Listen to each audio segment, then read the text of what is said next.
love the fact that we broke that streak. We continue our dominance against the East.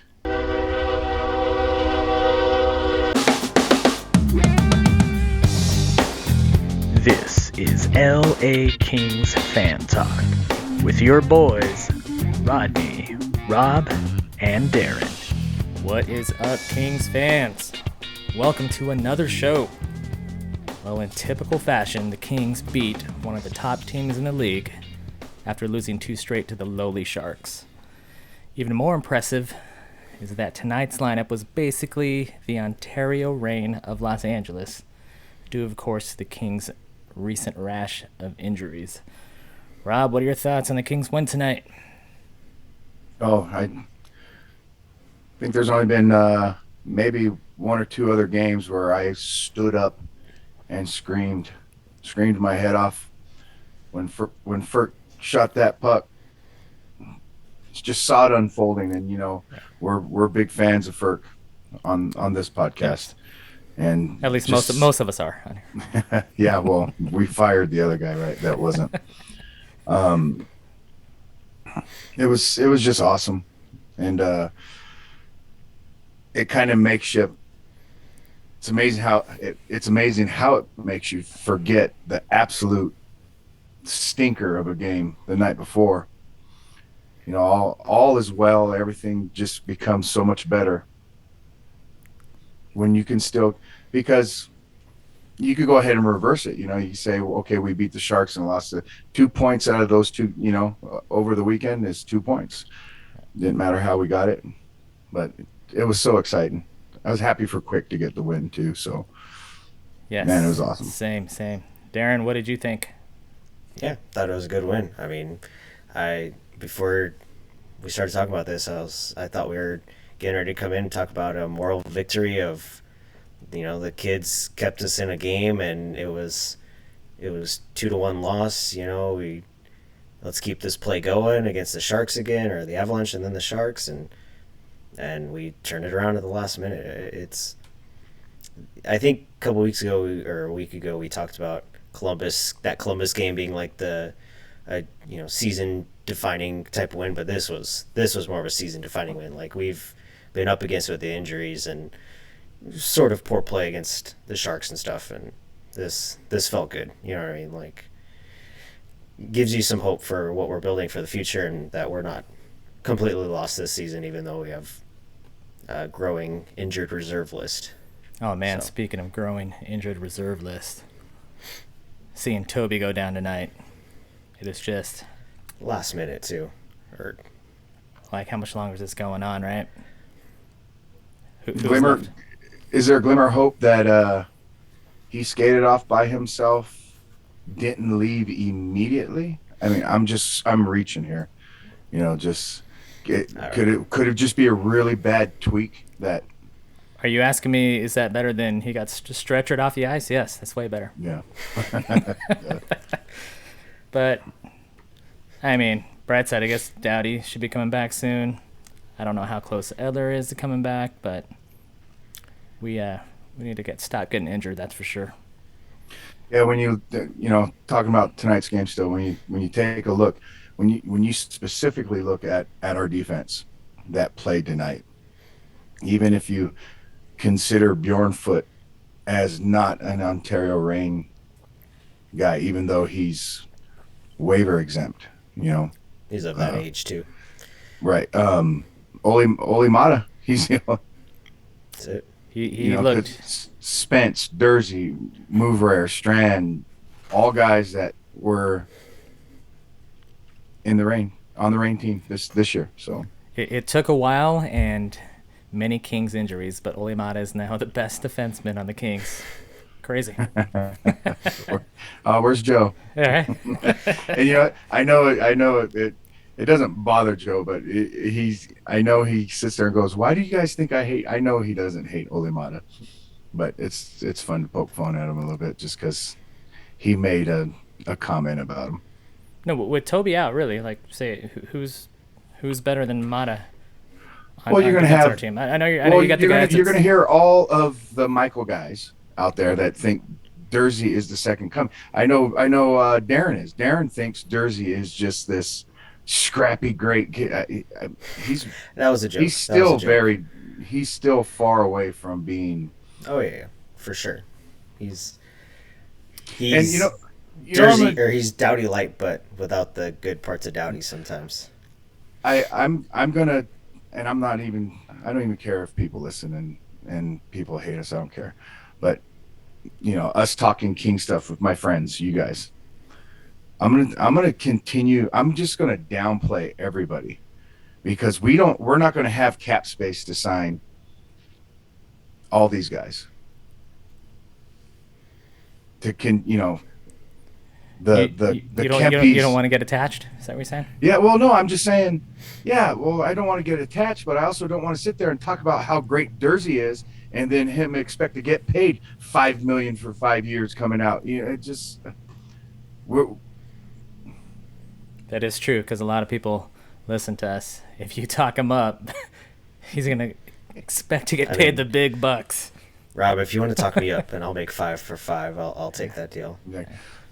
And while we're talking, oh, here, before we even go any further, guys, we are off the rails today. There's no rhyme or reason. We're just so excited about the game. We said, hey, let's just talk about this. Let's do a quick podcast about this. So there isn't any structure to this one. There's never any structure to any of them, right? But what I was talking about cap hits and everything, I was looking at IFOllow's numbers and comparables in the league of guys that make less than $4 million. And God, there's so many of them. And I just know so many people still think that 4 million was a great number for IFOllow. I hope in the long run, just like I hope, the next year I hope he earns his money sooner or later. And I think it's getting real bad right now with how many people are on his ass, the whole first line's ass. What did you think about before the game started? You saw the lineups. What did you think right off the bat? Did you like the way it looked? I didn't like Ferk on the fourth line. I thought when he played those couple games with Kopitar and Kempe, they were fine together. I didn't see why you didn't play them as a group. And then you could keep IFOllow with Byfield to kind of potentially keep that kind of tandem, maybe getting some chemistry. But, there were so many new guys in the lineup tonight. It's hard to say, where guys should go. I was hoping they would put Ferk on the Dano Moore line because he most resembles Arvidsson. He's the shooter. Yeah. Little dude that'll shoot the puck every time he gets it. And that line had really good chemistry when they had a shooter on that line, but worked out in the end. Yep. Can't complain about winning, right? Right. How'd your boy Strand look today, Rob? Solid. I mean, I don't think we can nitpick a single thing that defense did this game. And when you hold, God, Florida is good. We were talking about that. They're freaking good, man. Yeah. And we made them look a lot slower than I've seen them. I've seen them play some fast hockey. And I don't know if it was just the youth in the back end or Thank you, Jonathan Quick. Yeah, or them just coming out to the West Coast and the loss of an hour of sleep because of daylight savings, or we made them look a step slower. That's for sure. Right. And all those young legs on the defense, they did a good job tonight. They did a real good job tonight. Yeah, I think if you have any complaint about any one particular defenseman, is that Jersey on that power play where he's like slow on his read and doesn't get over to block that 2-on-1, and it doesn't help that Kaliev didn't help him either. But other than that, I think they all played. Even with that, they all played super well. So was it the read he was slow on, or was that big gold chain slowing him down again and he just couldn't catch up? Still not sure. At the end there, after when we had the power play for the overtime, Oh, the other Ferk, man, he did a couple tick passes between his legs. Beautiful. Or deferred. I thought I was only. Beautiful. Shoot the damn puck, Ferk. I thought I was the only one that noticed that. But yes, Shoot it. Yes, and then one time it too. He tried the last one he stopped and then he tried to wrist it. Yeah. Yeah. He tried a little snapper instead of just. He's trying to show that he's more than just a one-trick pony. He's like, oh, I can wrist shot it too. Like I said, what he is someone that's walking the face of the earth that can say he's done something no one else has ever had. He has the hardest shot, and it's a record, right? Yeah. So I mean, do you, Ferk, do you? So as the game was unfolding, more and more the fourth line would get less ice time. You don't see the fourth line out there at all, and I'm like, well, this sucks. My boy Ferk is not gonna even get a chance to score here. At the very end, they put him in there. We get the power play, and what do you know? And then they gave Lizotte some 3-on-3 time, which I thought was pretty cool too, because he's good at that stuff. I think he should get some 3-on-3 time. And I was reading on Twitter, everyone's, they're calling it the kid line. How they were trying to say that they were better than the first line. And, it's just hard to engage on Twitter sometimes because I just get long-winded and I like to argue too much stuff. But we never noticed that. The kid line isn't sitting there playing against Barkov. It's apples and oranges. They might look good because they're playing against the fourth line, and the fourth line in the third period kind of outplayed the kid line, if you ask me. I thought they were going to actually blow it for us. Right. And I wouldn't have minded to see Blake Lizotte. Quentin Byfield needs to figure some things out. He does. I was just going to ask about Byfield. We're going to start calling, we're calling people out. And by the way, our last podcast, we called out Cal Peterson, and then Cal Peterson threw a shutout and then won back-to-back games last time we did that. So maybe calling out Quentin. I know you're 19. I know you got a lot to learn. But prove you belong up here. Jeez. He looks like Bambi out there. Just a newborn deer, just kind of awkward on his skates. That is actually a very good analogy. Yeah. So when you say he needs to figure some things out, are you thinking at this level, or does he need some more AHL seasoning? No, he doesn't need any more AHL seasoning. He needs to figure it out up here. I mean, if he's our franchise future, he needs to figure it out here. Should the Kings give him the Kaliev treatment? Have him learn it from the ground up. Start off on the fourth line, learn how to play that game. If it's working for Kaliev, why wouldn't it work for Byfield? Yeah. I think the only thing that I dislike about some of the things they've done is he'll make like a mistake that any other player will make and he'll get benched, whereas the other players don't get benched. And I'm just saying, just for this type of player, like, he's a number one prospect, man. He needs the slap on the ass saying, hey, forget about it, go back out there, don't do it again. But him playing, I mean, there's been games where he's played 6 minutes, 8 minutes, whatever, and then he gets benched, and it's like, that doesn't help him. You know what I mean? Like, I know we're in a playoff hunt trying to get there and everything, but in my mind, let him make his mistakes. You know what I mean? Like, this is the season for him to make the mistakes, and I think that's the only complaint I have about how they've treated him. I think he does. He's close so many times, but he just kind of like even his shootout attempt, he's right there. He's making the move. He fumbled it and he actually got it back, but because he was like rattled, he didn't shoot it. Kind of gave up on the play. Like, he still could have made a move there, but for sure. Any kind of flick upwards, that puck scores. Mm-hmm.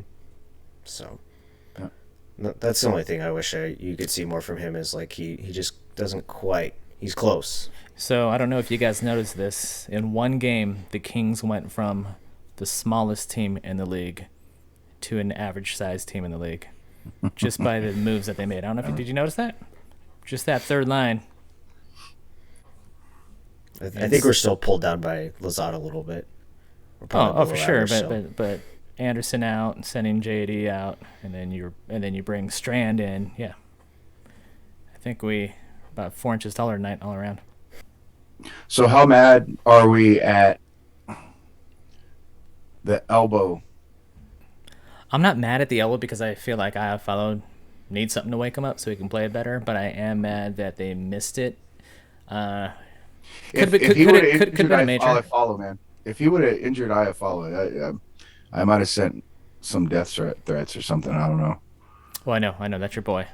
That's your boy. No, well, it's just the fact that I mean, it's like enough is enough. Yeah. But I do see. I would be surprised if the league doesn't at least fine him for that. Yeah, we'll get the $5,000 maximum allowable under the CBA. Yeah.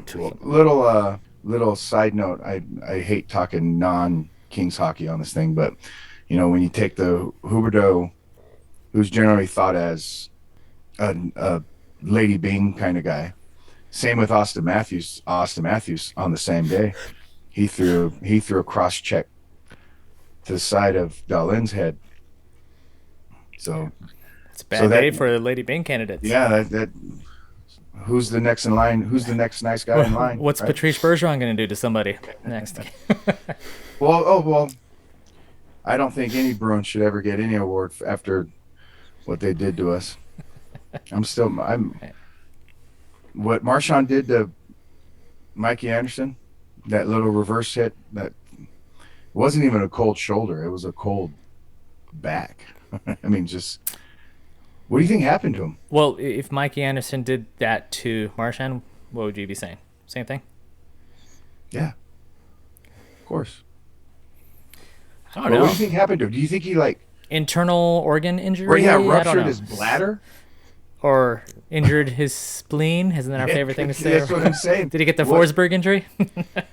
Man, it looked pretty. I mean, it was like a car wreck. Yeah, and instantly to week for him, right? So yeah, that hurt me watching. Yeah, I think the initial doctor. There's a guy on Twitter who's like a doctor who checks out NHL injuries. He's like most likely concussion, very unlikely bruised rib or something like that, or broken rib. So I'm still going with the ruptured bladder. Like a penis concussion? What are you talking about? He was he was holding down there. He wasn't holding his head. Right? I honestly thought it was a diagram knocked the wind out of kind That's of. That's what I thought it was first. Hoping, yeah, because he came back. So he came back for one shift, right? And then he left. Something like that. So while we're talking injuries here, still, Drew Doughty might be back soon, right? And it's obvious it's his hand. Brown, obvious is his hand too. If you're talking about hands. Yep. Still talking about Brown and his hands. I'm sure a lot of Kings fans are happy about that. Lower body Matt Roy. Do we have any guesses on what's going on there? I don't know. They said it was day to day, so hopefully he's back. So is Arvidsson, if your best guess, Arvidsson, is it groin? Is it knee? Is it ankle? What are we doing with Arvidsson? I'm hoping it's a sprain or something because apparently he's back skating already. He's just not quite up to game speed, which is good. So I'm thinking he's back in a couple games. The bad ones are like, I don't know what's going on with Anderson. Maybe someone that knows will get into the comments and drop some knowledge for us. Right. Yeah.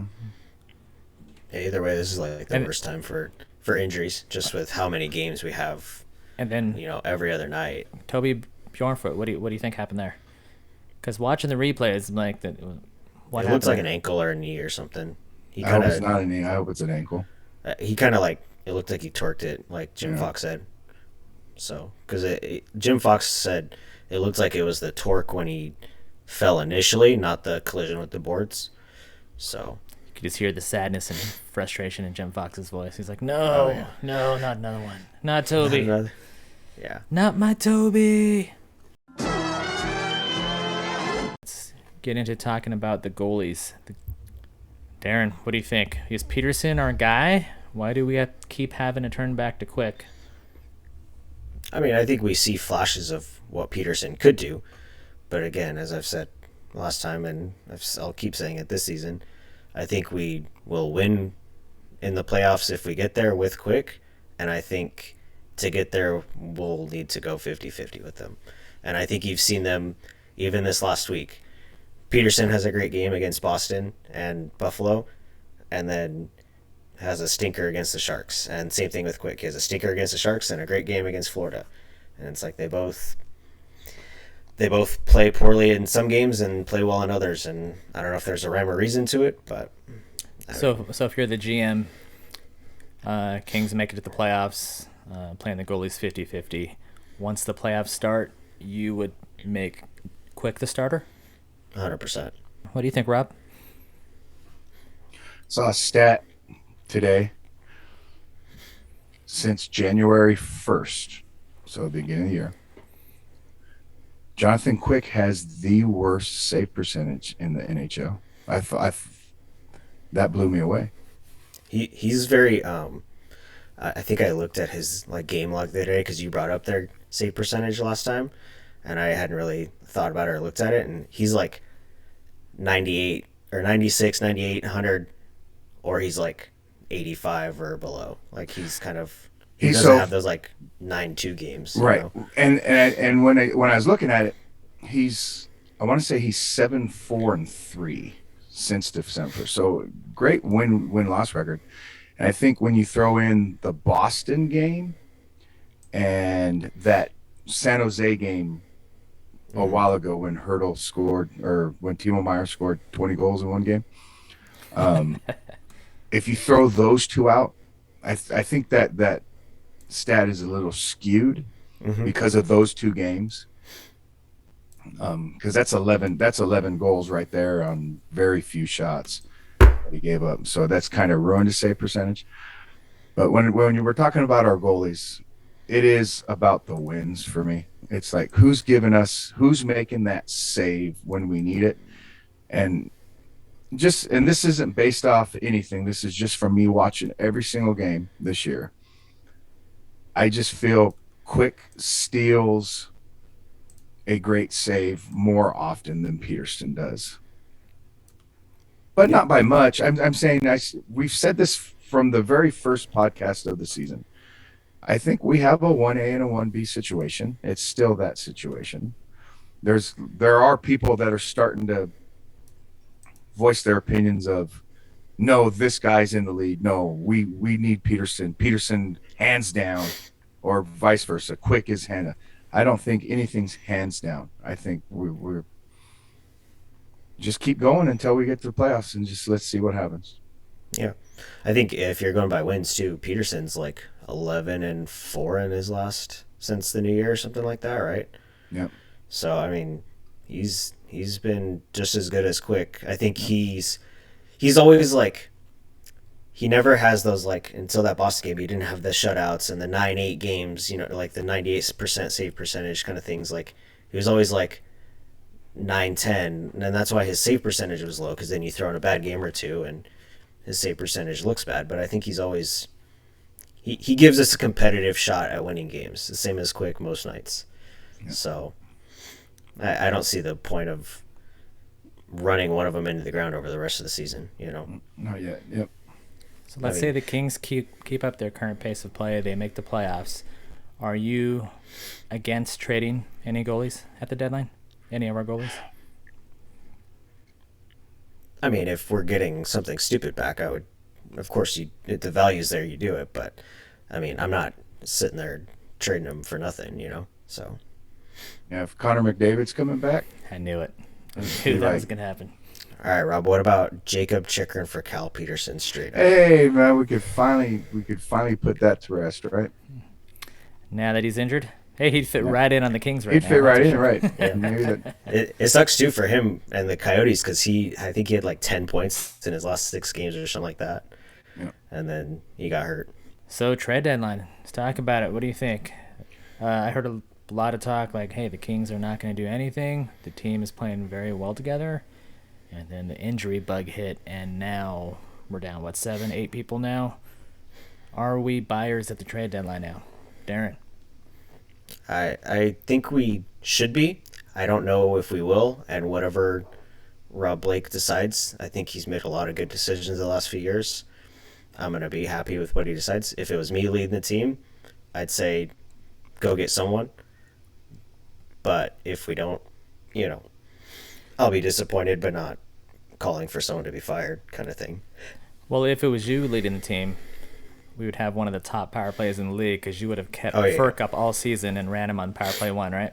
Oh yeah, 100%. Rob, what do you think? It's tricky. I don't necessarily. I like what we have. I've said it all along. I think part of the rebuild is gaining experience, including playoff experience. I wouldn't mind a depth trade, just to add some depth somewhere. But even then, why? Because we're showing our depth right now.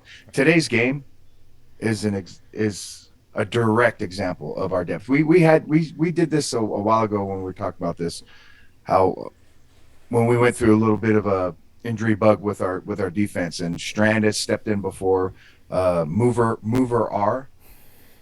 It's different every time. I love it. They stepped in, and I think I used the word seamlessly. And here it is again. We even go even deeper with injuries, and we bring up a guy like Jordan Spence who steps in seamlessly. Jersey 2.0, right? Yeah, so I don't think we necessarily need to make depth moves at all either.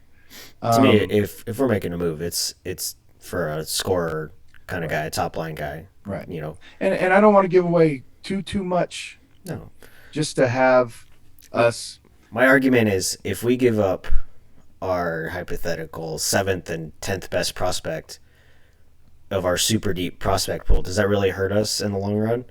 Maybe, but what does that do for this season? You know what I mean? So, right. I mean, like I said, I think we are who we are right now, and we're in a great situation for everything.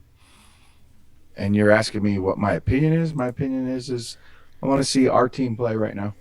Don't really care what we do in out, but if someone's going to gift us something that's going to make us good now and in the long run, that's going to be part of. We've said this already 100 times. We want organization moves that are going to still make us move forward next year and the following year as well, not just rentals. I just don't want a rental, that's for sure. Right. Really quick, going back to the call-ups today. So we talked about Strand already. Kapari got in a game, had that nice goal in the beginning. He looked very motivated in the first period to me. He was running around, skating hard. But what did you guys think about Velarde? Rob? I'm actually afraid to say anything because he's such a polarizing player for our fan base. There is a definite line that has been drawn, and you're either Team Velarde or you're not Team Velarde. And I'm going to go ahead and stand right on that line.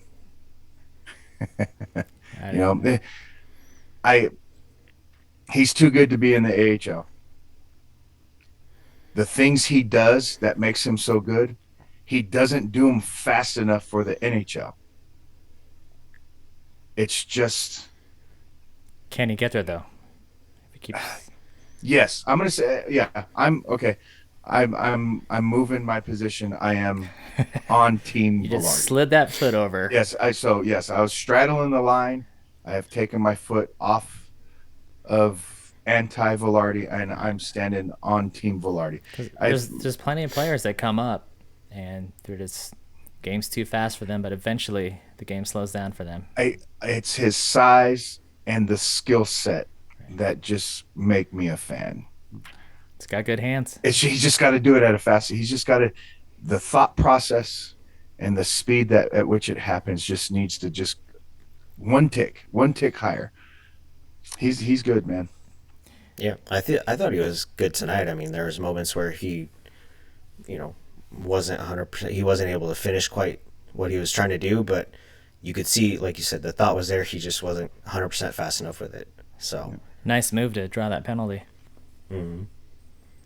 I don't think his feet moved at all, but nice move with his hands there. I mean, and him and Byfield had some fun like board play along in the corners and stuff like that, where you could see like against a team that's not as big as Florida, that would be fun to watch. So, I want to quickly talk about how we kind of struggle against the West or the Pacific, but we dominate the East. What's up with that, Rob? Well, I don't know. It was great to break that 30. I love the jinx. And So now this you is love why I don't- this is Alex why- Faust. No, this is why I don't like Alex Faust, right? Because he jinxes the Kings.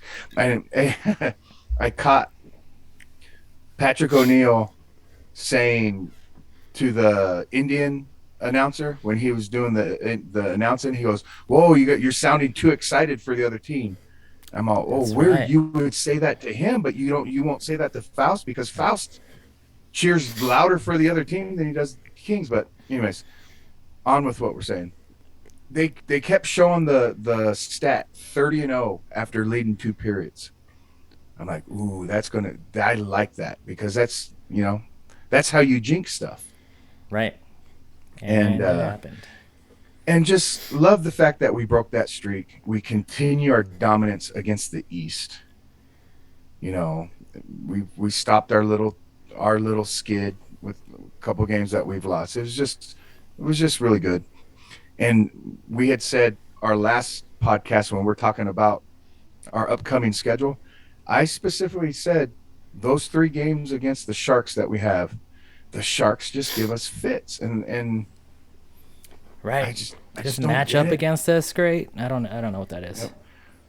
I mean, we got the win against Buffalo like I asked for, and these 2 points are huge, especially because we lost the 2 against San Jose. So we got another one against San Jose, and like I said, I can't stand playing them because, and I hope Peterson's in net against San Jose because Redemption night. I just think Quick gets bored of seeing Burns beat him all the time. Maybe we need someone to run the goalie on Quick again so he can get fired up. There you go. We need somebody on our team to bite somebody on the Sharks. All right, Kings fans, that is our show for today. Don't forget to frickin' like and subscribe to this channel. Until next time, go Kings, go! Go Kings. Okay.